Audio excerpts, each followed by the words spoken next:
Shalom Bapak saudara semua yang ada di mana-mana tempat. Puji Tuhan, haleluya. Kita ada dalam suasana minggu-minggu Prapaskah dan kita sedang merenungkan kasih setia Tuhan bagi seluruh dunia, yaitu lewat penderitaan kesengsaraannya, dan kemudian kita akan peringati nanti Jumat Agung dan juga Paskah yang memberikan kita kemenangan lewat pengorbanan, penderitaan Tuhan Yesus, dan lewat kuasa salibnya dan kemudian kebangkitannya. Bapak saudara kasih Tuhan, dalam suasana minggu Prapaskah ini saya mengajak kita untuk kita sama-sama merenungkan firman Tuhan di dalam mezbah doa dan renungan, dan kita masuk dalam pergumulan doa bersama. Untuk itu mari kita ada di hadapan hadirat Tuhan, kita berdoa. Bapa, di dalam nama Tuhan Yesus Kristus, haleluya. Luar biasa Tuhan, kasih setiamu bagi kami di tengah kami menghadapi pergumulan yang secara luar biasa. Pandemi COVID-19, bencana-bencana yang lain, dan seluruh hal yang sedang kami hadapi, pribadi, keluarga, dan banyak pergumulan-pergumulan berbangsa, negara, dan semua yang ada. Terima kasih Tuhan Yesus. Dalam suasana minggu Prapaskah ini kami akan belajar akan firman Tuhan, merenungkan firman Tuhan dan kasih setia Allah kepada dunia lewat Yesus Kristus Tuhan yang rela menderita, sengsara, dan mati bagi kami di atas kayu salib. Dan juga kebangkitan Yesus yang luar biasa, peringatan Paskah yang luar biasa. Terima kasih Bapa dalam nama Yesus. Mari Tuhan curahkan kuasa mulia Roh Kudus yang terus meneguhkan setiap kebenaran firman Tuhan. Memberkati mezbah doa dan renungan ini, memberkati kami semua yang mengikuti akan kegiatan ini, dan sama-sama kami diberkati di dalam satu nama Yesus Kristus. Amin. Puji Tuhan Bapak saudara kasih Tuhan, dalam minggu-minggu atau dalam suasana minggu Prapaskah kali ini saya akan membawa satu bagian firman Tuhan, yaitu tentang suasana ataupun kisah tentang suatu proses jalan kesengsaraan, jalan Via Dolorosa, jalan penderitaan yang dialami oleh Tuhan Yesus. Satu tema yang menarik adalah bahwa penderitaan berlapis ataupun penderitaan bertubi-tubi. Bapak Mama saudara kasih Tuhan, bahwa satu masalah belum selesai, muncul masalah yang lain. Satu penderitaan belum selesai, muncul satu masalah yang lain. Inilah yang dialami oleh Yesus Kristus Tuhan kita. Saya baca di dalam Injil Lukas pasal 22 ayat yang ke-63 sampai dengan pasal 23 ayat yang ke-7. Akan membacakan bagi kita semua di hadapan mahkamah agama, dan orang-orang yang menahan Yesus mengolok-olok dia dan memukulinya. Mereka menutupi mukanya dan bertanya, "Cobalah katakan, siapakah yang memukul engkau?" Dan banyak lagi hujat yang diucapkan mereka kepadanya. Dan setelah hari siang berkumpullah sidang para tua-tua bangsa Yahudi dan imam-imam kepala dan ahli-ahli Taurat, lalu mereka menghadapkan dia ke mahkamah agama mereka. Katanya, "Jikalau engkau adalah Mesias, katakanlah kepada kami."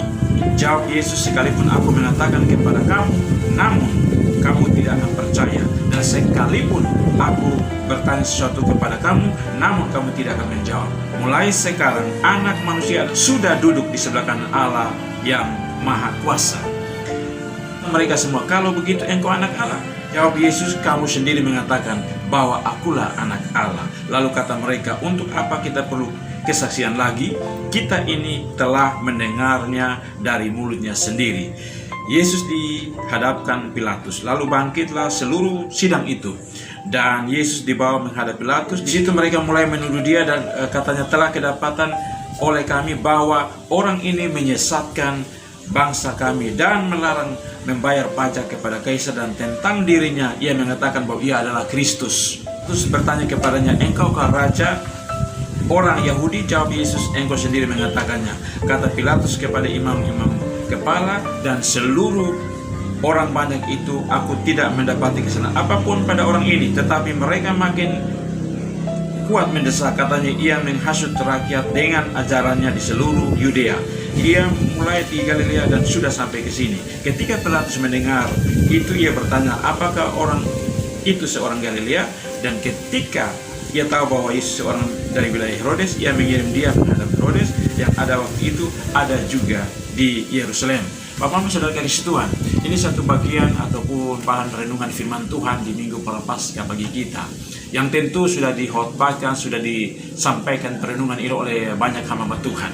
Bapak saudara kasih Tuhan, sisi tema tadi bahwa penderitaan berlapis, ini yang dialami oleh Yesus, penderitaan yang bertubi-tubi, bahwa di mana dia mulai mengalami suatu situasi secara psikis yang kemudian secara fisik, bahwa dia ditinggalkan oleh beberapa ataupun para murid. Yudas Iskariot yang sangat dikasihinya sebagai salah satu murid Yesus, kemudian menjual Yesus, mengkhianati Yesus. Petrus yang tadi dengan pengakuan bahwa aku akan setia sampai mati dengan Yesus, tetapi kemudian dia menyangkali Yesus. Dan kemudian Bapak Ibu Saudara kasih Tuhan, ada begitu banyak orang yang kemudian mendapat hasutan-hasutan, ikut-ikutan, tidak tahu persoalan masalah, ikut-ikutan untuk mau supaya Yesus disalibkan dan divonis. Kemudian Bapak Ibu Saudara kasih Tuhan datang lagi kepada para ahli-ahli Taurat, tokoh-tokoh agama, para imam-imam kepala, semua yang memahami tentang Alkitab, tentang nubuatan-nubuatan tentang Mesias, tentang Kristus Tuhan, tentang Yesus. Tapi kemudian senantiasa membangun satu persenggolan untuk mau menyalibkan Yesus. Padahal tentu bahwa mereka harusnya paham betul tentang firman Tuhan. Ini satu hal yang terjadi. Yang kemudian juga datang lagi kepada penguasa-penguasa pada waktu itu, Pilatus, Herodes, yang kemudian bagikan cuci tangan, yang kemudian melepaskan tanggung jawab demi sebuah jabatan dan lain sebagainya. Ini suatu penderitaan yang berlapis bertubi-tubi yang Yesus alami. Tetapi satu hal yang luar biasa di sini, Yesus menegakkan kebenaran, menyatakan bahwa Dia adalah anak Allah. Dia datang daripada Allah. Dia adalah anak manusia.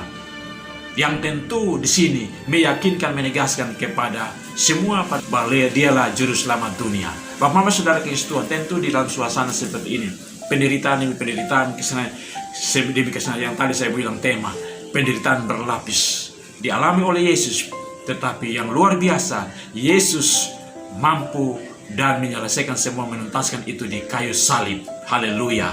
Demi untuk yang pertama, bahwa kasihnya kepada saya dan saudara, kepada dunia ini.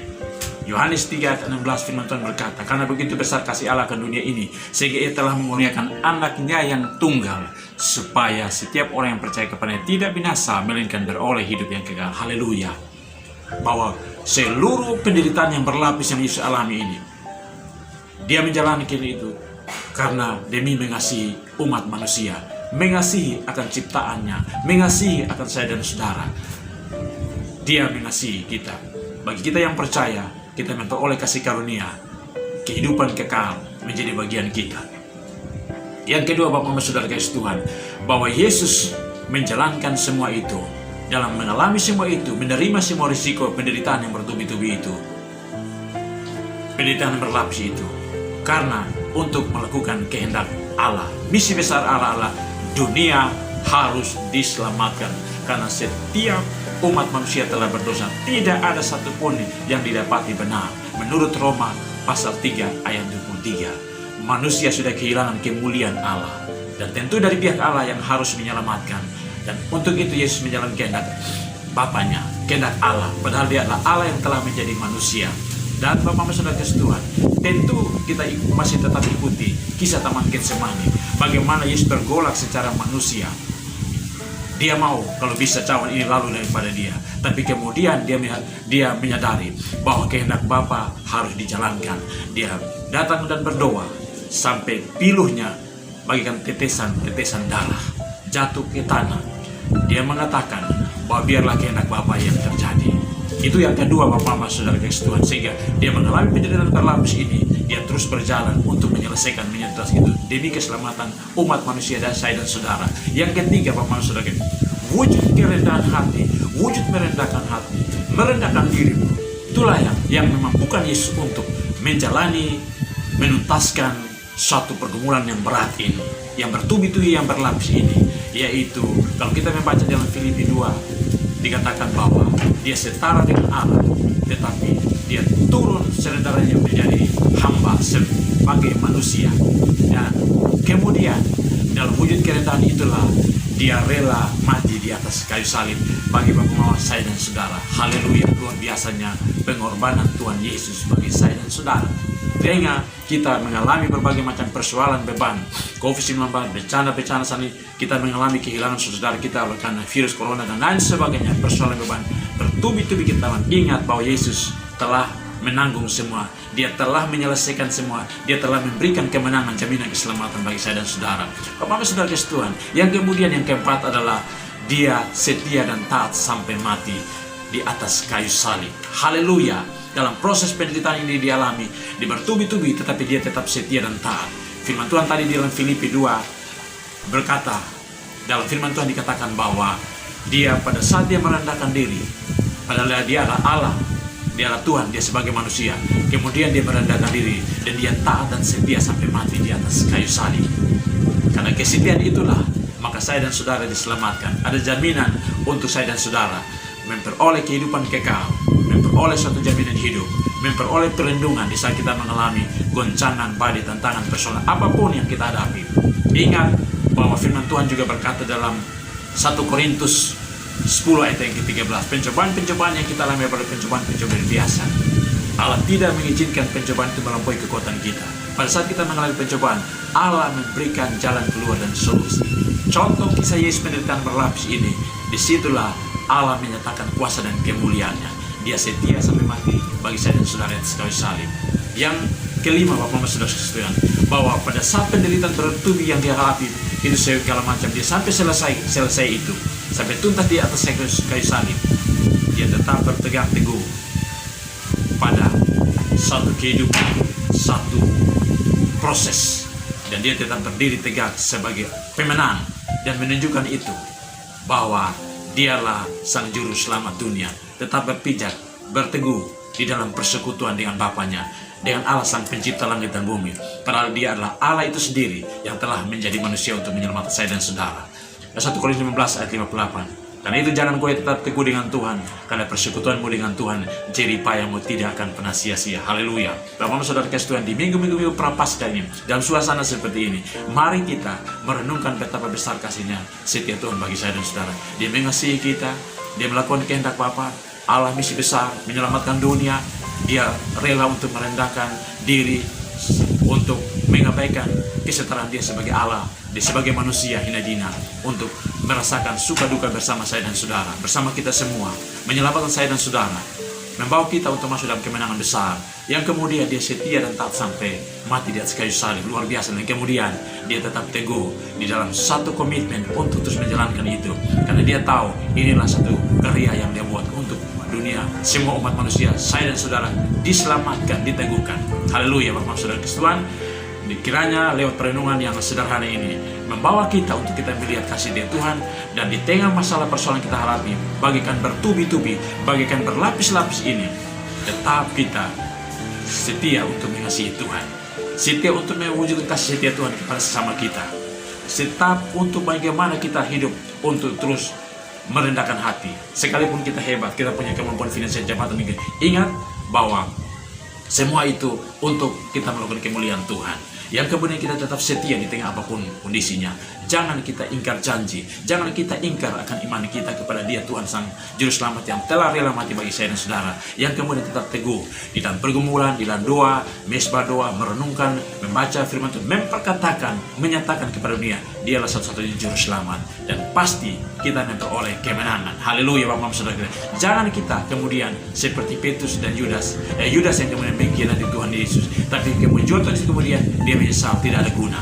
Yang kemudian jangan seperti orang-orang banyak yang ikut-ikutan datang dan kemudian melihat situasi yang ada, mereka ikut-ikutan untuk kemudian mau supaya memvonis orang, menyalibkan Yesus dan lain sebagainya. Jangan juga seperti kita sebagai orang-orang yang hamba-hamba Tuhan, hamba-hamba Allah yang memiliki panggilan-panggilan, kemudian kita melihat persoalan-persoalan di tengah-tengah kehidupan bermasyarakat, bernegara dengan situasi, kita malah mendukung untuk kalau bisa divonis, dan kita tidak ada menyatakan untuk membela kebenaran, menyatakan hal yang benar dan hal yang salah. Ini harus menjadi komitmen kita bersama. Yang kemudian kita sebagai orang-orang yang punya jabatan kekuasaan, jangan karena jabatan, jangan karena deal dan lain, kita mengorbankan satu keadilan yang sebenar-benarnya. Jangan kita mengorbankan masyarakat yang seharusnya dibela. Jangan kita demi jabatan yang kedudukan kita menjauhkan diri daripada anugerah Allah, jabatan yang Tuhan berikan bagi kita untuk melakukan hal yang benar yang memuliakan Tuhan.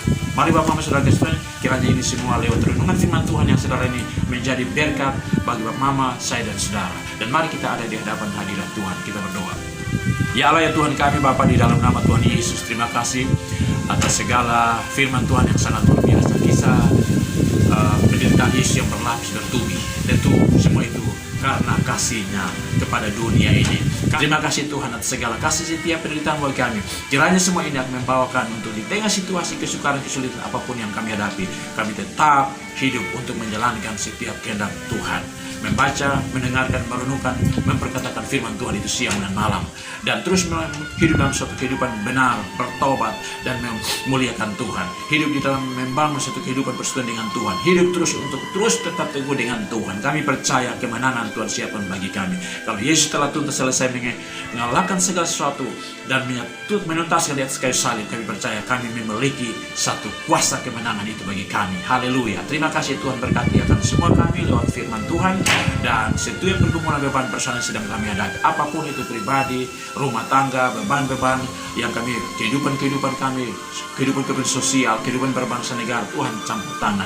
Beban virus corona ini kami tetap berdoa supaya Tuhan mencabut, melepaskan, dan meniadakan dari setiap tubuh manusia dari muka bumi ini Tuhan, dalam nama Tuhan Yesus. Seluruh upaya pemerintah dari pusat sampai daerah, Tuhan memberkati. Semua kegiatan-kegiatan program Tuhan diberkati, Tuhan dikuduskan. Pakailah seluruh pemimpin kami untuk memiliki hati seperti Kristus, hati yang terus untuk menjalankan misi Allah.